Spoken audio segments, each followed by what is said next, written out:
Welcome back, everybody, to the Blazer Victory Podcast. This is your co-host, John Duncan, and I'm joined, as always, by my co-host, Steve Irvine.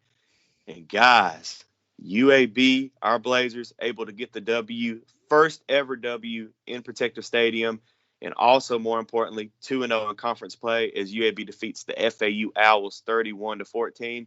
And Steve, I'm just going to say right now, we have to start this episode by talking about that Grayson Cash 100-yard pick six to really just jumpstart things, because at that point of that game, we were only up 17-14 and looked like FAU was about to score right before half, and just a heck of a play by Grayson Cash on, number one, jumping that route and getting the interception, but returning it really 104, 105 yards back to the house.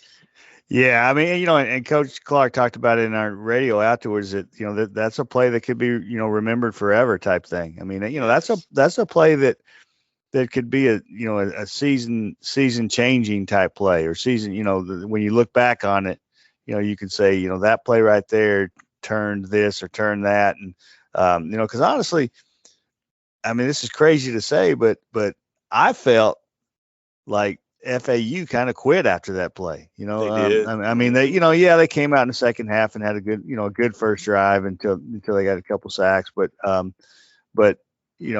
just felt like it was a different team after that play. And when you look back on it, and I mean, you never know what would have happened. But if FAU scores right there, takes a lead in the halftime, the locker room is jumping at that point. They got all the momentum. They get the ball coming out in the second half and bring it down to score again. All of a sudden you're in big time trouble. Especially in a game that you should have been up 28-7 at that point. And you should have, could have, would have. And so I just think that that play right there was such a game changing play, and it was such a heady, smart, kind of calm play, because everything, you're kind of losing your confidence a little bit because they're driving down the field on you again. And, he just kind of, just did what he had learned, he just kind of stood there in the middle of the field and watched the quarterback and reacted to what the quarterback was doing, and saw what was going to happen, saw him go through his progressions and stepped in there and made the play. And then it was a great run. Yeah. The thing is he, when he first intercepts it and gets out of the end zone, I'm thinking, okay, he's going to get to, maybe about the 20 good. You got the first half to 20, you're out, don't have to snap it inside the 10. And then all of a sudden he gets away from one guy, and, a lineman misses him, and you think like, oh my goodness, he's going to score in this thing. Yes. And so, and that's the thing about Grayson Cash that, some people know around here, but not everybody does. He was a great offensive football player at Hewitt Trussville. I mean, he scored, every night he's scoring 3, 4, 5 touchdowns. And when they signed him, I really had no clue where they were going to put him, because he played both ways and was great both ways. And honestly, I sort of thought they were going to play him on offense because he was that good of an offensive player. So it's not surprising that he can make a play with a football in his hands like that. But just, again, what a great play at a time that team really needed it now. I mean, it really needed it. And it could spark something going forward. I mean, you never know, but it could. Yeah, but definitely, I said this on the Twitter account, and you guys can follow us on Twitter at twitter.com/BlazerPod, but definitely play of the year. So far, at least, definitely play of the year for UAB with Grayson Cash. And also, I heard you ask Grayson post game if that reminded him of a little, of his times at Hewitt, and he said definitely reminded him. And he still seemed a little tired. He was tired. He was tired. Trey said they had to do the IV on him, and I mean, I laughed. I mean, I said in the game, on our broadcast, I laughed when he runs that back 100 yards, and I look out and he's trotting out to cover the kick. The next play. I mean, I'm thinking like, give the man a break, but I mean, that's his job, and that's what they do, and if it had been somebody else on the kickoff team, they'd have done the same thing. That's just what you do. But that's a lot of running, and also. Not just a lot of running there. They had been on the field a long time in the last, quarter and a half. Yeah, they were. And down to only 3 safeties, with the injuries and the first half suspension of Key. Yeah. Jalen Key. He had to be on the field a bunch of snaps. It was basically him and Bowler and Troy Young that were kind of rotating at safety there, and so he was tired. He was tired. He wasn't the only one, but he was tired. But those guys are in great shape, and and hey, if it takes an IV to get you there, but I would imagine he went home and got a pretty good night's rest last night. Yes, no doubt. But Blazers able to pull it out 31-14. That pick six made it a 24-14. And what Steve just said, it kind of looked, from then on, I don't, if FAU quit necessarily, but it definitely just, definitely turned the momentum of that game, and UAB never looked back. Looking at the offensive side of the ball overall, UAB looked a lot better, of course, than they did last week against Liberty. But I do want to give one of our listeners a quick shout out. David Franklin messaged us this morning, Sunday morning, when we're recording this podcast, and just brought to our attention that just all the individual players that caught a pass in the FAU game yesterday. And you look at the box score and you really see that, Dylan was able to distribute that ball to pretty much everybody that, got a snap at receiver. Really happy for us. Samario Rudolph, he only caught one pass, but a very important pass, a 25-yard touchdown pass. And we were just talking about before we recorded, Steve, Palmer could have got on there too. Just unfortunately, kind of tripped up and the ball was a little underthrown, but that could have been another touchdown. But good job for A.J. Davis, T.J. Jones, Stanley even catching a ball, Rajay Johnson-Sanders catching a ball. Of course, Garrett Prince, Hayden Pittman, both of those guys caught a pass. I don't like that they both fumbled, but just overall a good day on the offensive side of the ball as in regards to quarterback play and wide receiver play. Yeah, I love, spreading the ball around is great. Ryan Davis was out with couple little nagging injury, and to see some of those other guys come in and make some plays. Tajon Palmer, I think that was unfortunate. I think if obviously if he gets the ball out there, it's a touchdown, and it's a tough play to try to come. He was wide open. It should have been. That was one of the missed opportunities in the first half that could have helped make it 28-7. But I think he's going to be really, really good. Moving forward, I was glad to see T.J. Jones, because I think T.J. Jones is going to be really good. He's just got to get in that rhythm, and and A.J. Davis was a guy that you sort of forgot about in the spring because he was hurt, and some of these other guys stepped up, and he's played a lot of snaps now, and so he's getting better and better, and so it's good to see, because they're going to need they need more production out of that position, and they need guys, and so that was good to see, and David was also talking about the interceptions. You had 3 interceptions by 3 different guys, Starling Thomas and Noah Wilder and Grayson Cash, and so you had 12 different guys catch a pass, some thrown by the other team, but that's okay. Right. So that's a lot. I don't know, he asked if it was the most ever. I don't know about that. I have to really go back and look, because I think, some of the teams that threw the ball a lot, with Daryl Hackney and those teams, they probably spread it around pretty good those days. Now obviously Roddy, in Roddy's years, he was the go-to guy, but they had a lot of great receivers that he threw to, and so you'd have to kind of go back and look on what's the most is caught in one game. But nine's a good number. 9's the best number they had this year. Yes. I think they had 8 against I think it was Jacksonville State, but 9's the best number, and so that's got to keep developing. That's got to keep. I got to start. And you look at it. It was 9 guys. Probably their best pass catching back out of the backfield. Lucius Stanley didn't have one. No, he did have one. I'm sorry. Yeah, that's right. but he did didn't have one. no Okay. yards though. Yeah. No yards. Okay, he did have one. So, but McBride didn't have one, and he can catch the ball out of the backfield. So it could even been more. I thought that you're talking about receivers and tight ends. I thought Terrell McDonald really did a nice job a few times blocking yesterday. You sort of lose track of, you talk about catches and, the success of a guy, of a receiver. But he had a nice block on one of the touchdowns, and I think the second half touchdown, and the Dylan Hopkins run, and I thought when he got in there, he made an impact. He didn't have a catch, but he made an impact. Yeah, no doubt. Yeah, I agree about McDonald. And just looking very, very quickly too at Dylan Hopkins' play yesterday.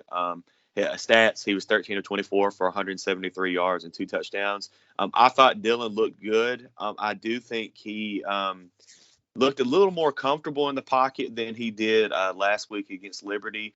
I'm trying to think how many did they just get one sack? Just FAU. one sack, yeah, just one Okay, sack. Yeah, that's yeah. good. And I thought that he did a better job. We kind of talked about going back to the Liberty game about him holding on to the ball a little too long. I thought that he did a better job. He kind of there were a couple times where there was nobody open and he just took off and got 5 or 6 Right. yards or whatever, which is better than just sitting there and just waiting for the defensive lineman or wherever from the other team to come get you and sack you. But yeah, I thought Dylan looked a little better. There were still a couple of balls that were dropped that I know our guys wish they had back. But overall, I thought Dylan looked good. And you just see, week in and week out, you just a little more progression for Dylan Hopkins. So good for him. Looking at the run game, Steve, I still got to go back and rewatch the film. It seems that we kind of got away from the run game in the second half too. Just looking off the stats, Jermaine Brown had 7 carries for 52 yards, and Dwayne McBride had 17 carries for 52 yards. Would love for them to get close to 100, but I do think the game plan for Vincent was let's because they knew FAU was going to load the box and stack the box on them, so let's hurry up and do some wide receiver screens, just get the ball out quickly, and I think they did a good job on doing that. But still, I want to see that run game get more established. Yeah, yeah. I mean, it's the run game's been disappointing. I mean, it's as far disappointing as far as reaching potential. Yeah. And it hasn't been bad. I mean, it hadn't been terrible, and so you can't say I'm disappointed because they can't run the ball because they can, but this is a running game that could be better. And they know that, and they're working on that, and I think that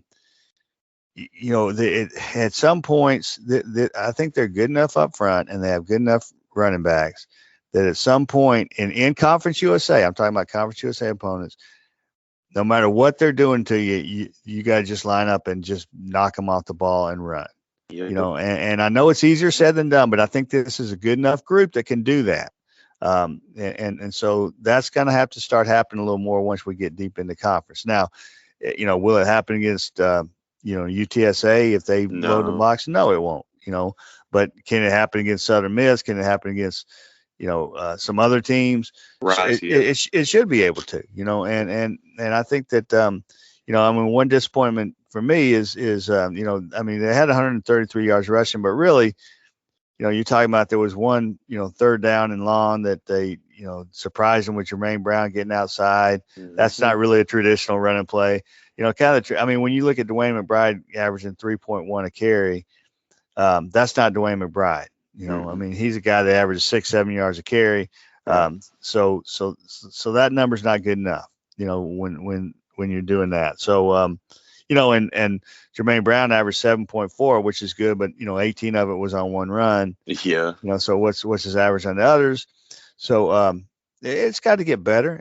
But I mean, you also look at what they up front yesterday. I mean, they had right, and these are all experienced guys, and this is a good line still. But they had Reichard had moved to center, Andrew Smith was playing left guard, and Kobe Ragland had to come over to right tackle because Sidney Wells is still banged up, and they wanted to put Jacoby Jones in the role that he's probably best at, and that's the 6th offensive lineman. So it wasn't their regular line in there, even though I thought they did well. I thought they only had 1 sack, and they kept a clean pocket pretty much the whole game. Yeah, and so I mean, I think the running game's got to get better, but I don't think that you can sit here and go, well, they just can't run the ball, because I mean they're running okay, they're running okay, not as well as they could, but that's all right, I mean, you won the game yesterday and you move forward and you improve on what you have. Hey, there you go. You're right. But just, as I just mentioned, just a better overall performance from the offense this week. And it was great to see that. And we kind of expected, I know they were all disappointed with what happened at Liberty, especially on the offensive side of the ball. So it was good to see them look better against FAU. Now, go ahead. Yeah, but yes, I agree. But you still have to clean up those missed opportunities. And Yeah. if you have plays that are there, they're good calls, good routes, good blocking, good, everything, whatever you want to call it, so you have the plays there to be ahead 28-7. Against FAU, you get away with it. Against UTSA, you don't get away with it. No. So you still have to get to a point where and they know this. I mean, this is nothing new. I mean, you get to a point where you're taking advantage of those opportunities that you earn. You get there. That ball to Tajon Palmer yesterday, they earned that. Yeah.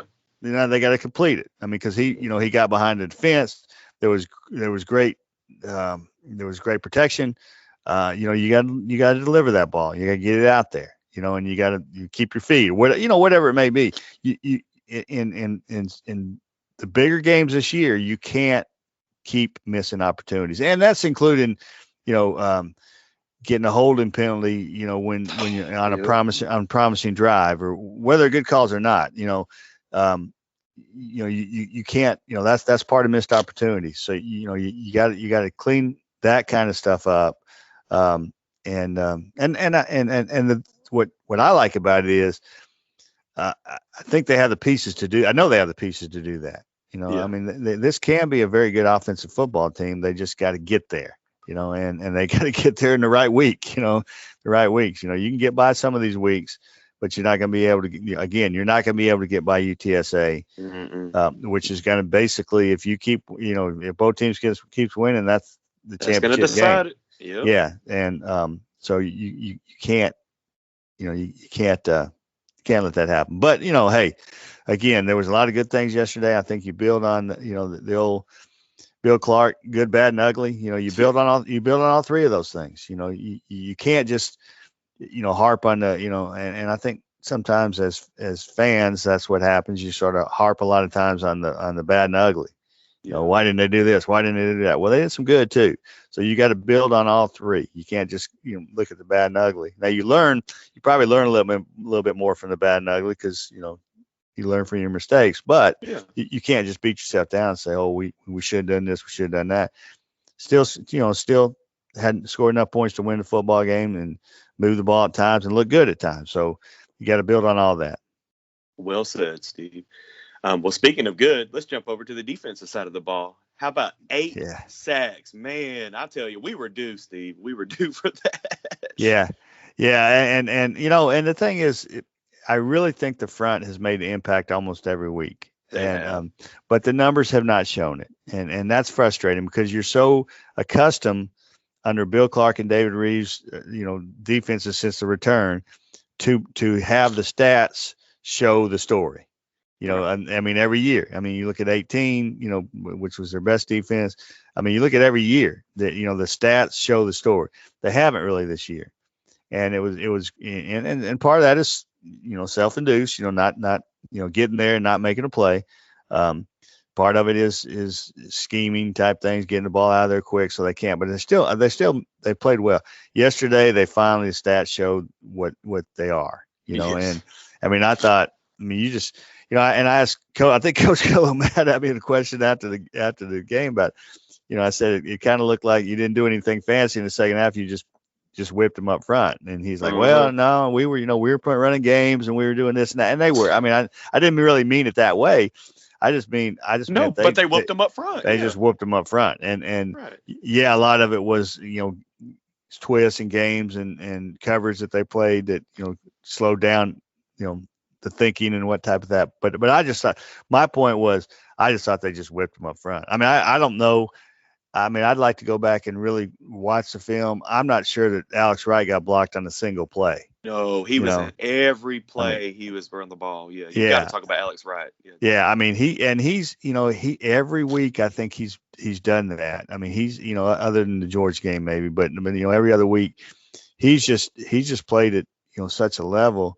I mean, guys can't block him. He's he's big, he's strong, he's fast. And I thought yesterday from the start, I mean, from forcing that fumble early, I thought he was just a terror to them all day, and he ended up with, again, a lot of times as a defensive lineman, you don't, I mean, he ended up with a great day. I mean, he had 7 tackles, he had 2 sacks, 2 tackles for loss, the forced fumble, wasn't credited with the quarterback hurry, which what in the world? That's so crazy. We got a little different definition of that, and that's it. The people doing stats, quarterback hurry is a really tough one. I mean, it is. It's a tough one to do, and some people do it different than others. But I just thought he was. I mean, he was just unblockable. And he was on. And a lot of times I think that plays made by other guys are with guys up front. When you have to take 2 and 3 guys to block a guy, that's opening up for other guys to make plays. So the numbers that you see a defensive lineman aren't always indicative of how great a game they had. And I think he was like that last night. I mean, I think guys were making plays because of him in a sense, but everybody, I thought, Fitz McWilliams had that one series where I think he had back-to-back sacks, back-to-back sacks, and then a tackle on the other one. And then, Tyree Turner made a bunch of plays, and, Moultrie made a bunch of plays. Antonio Moultrie I think he had a sack. Fish had 2.5 tackles for loss, 2 sacks.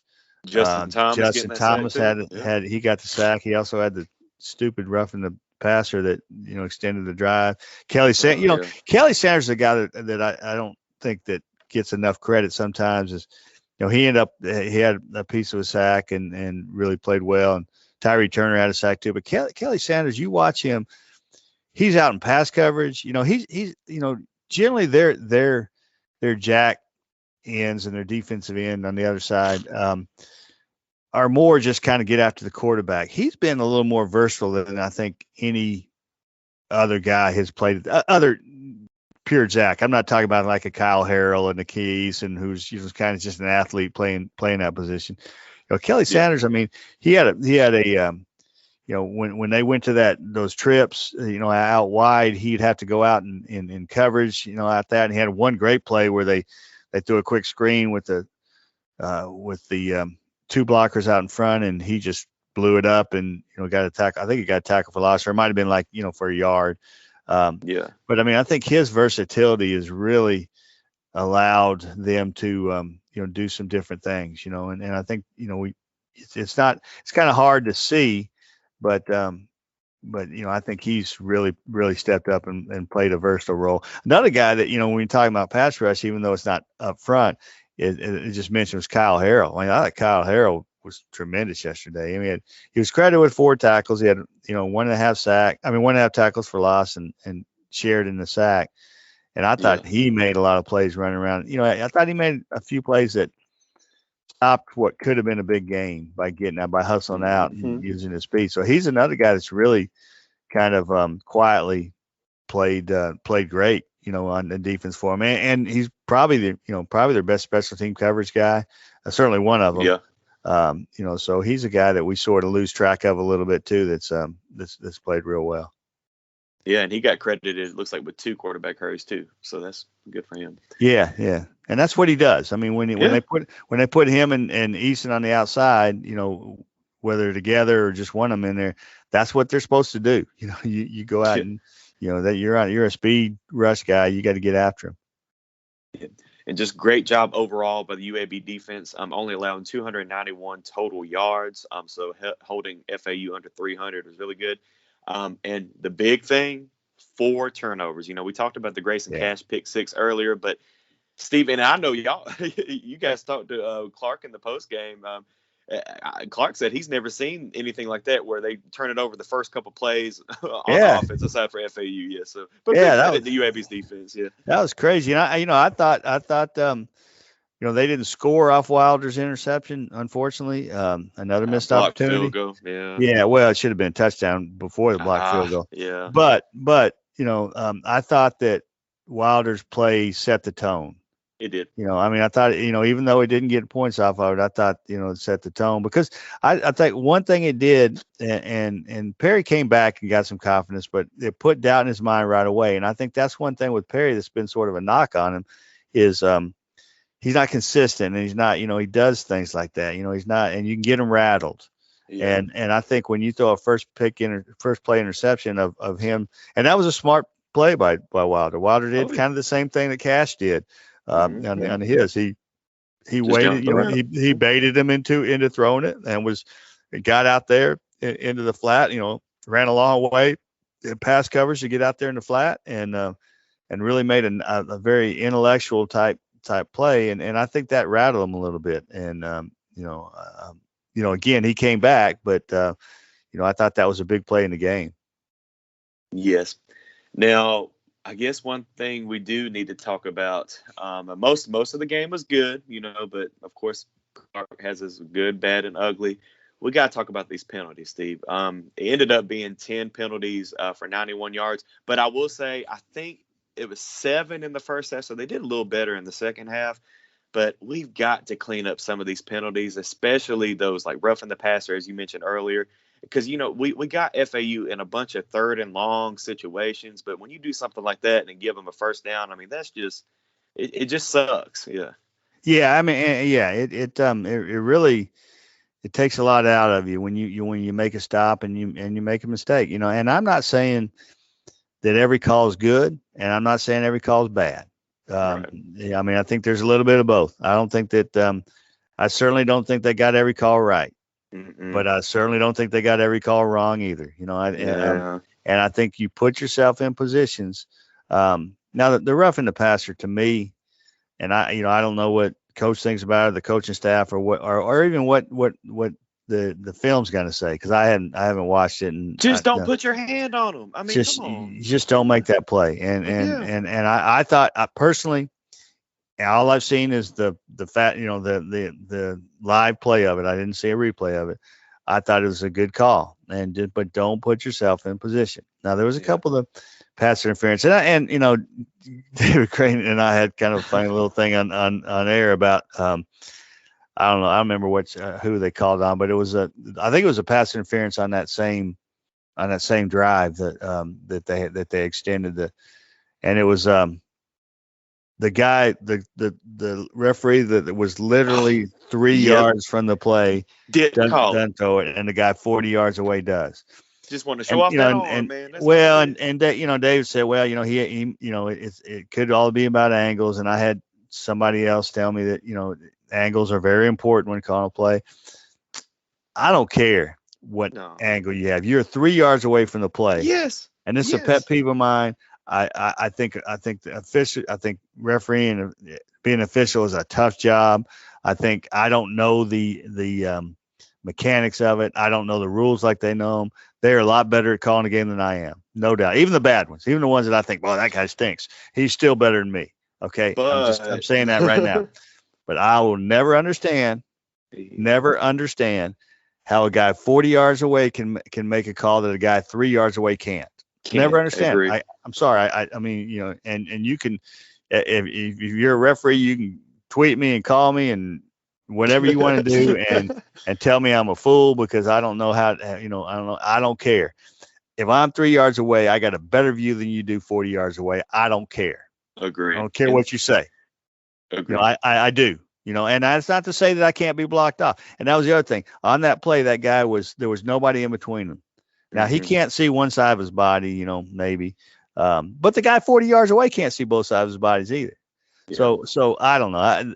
But no, they got to clean that up because they can't keep extending, letting extending drives, putting themselves in positions that extend drives. Now, some of those calls weren't right.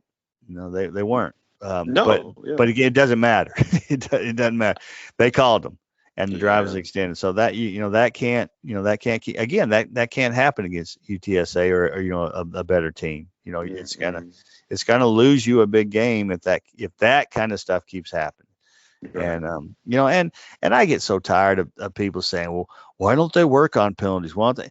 They do. You think they just, you think they don't care? I mean, they're trying to clean this up, and they're getting frustrated. And so it's not like they just, I mean, they're trying to clean this up. And I know it's been happening for some years, but it's not like they just go, hey, let's go in and get a bunch of penalties.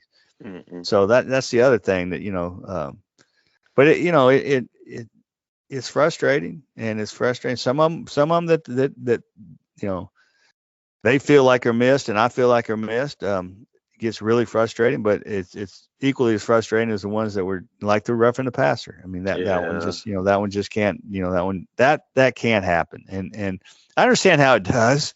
I understand how a guy gets back to the quarterback and he's been fighting his tail off to get back there, and he's been being held and they're not calling it, and and Right. chopped and they're not calling it, and you get back there and you're like, I'm gonna hit this sucker. I mean, Yeah, you want to hit him. I understand that. I mean, I do, and it happens all over the country. It's not just it's certainly not just UAB, but you can't do things like that, and No. and you got to be careful because the way they call that.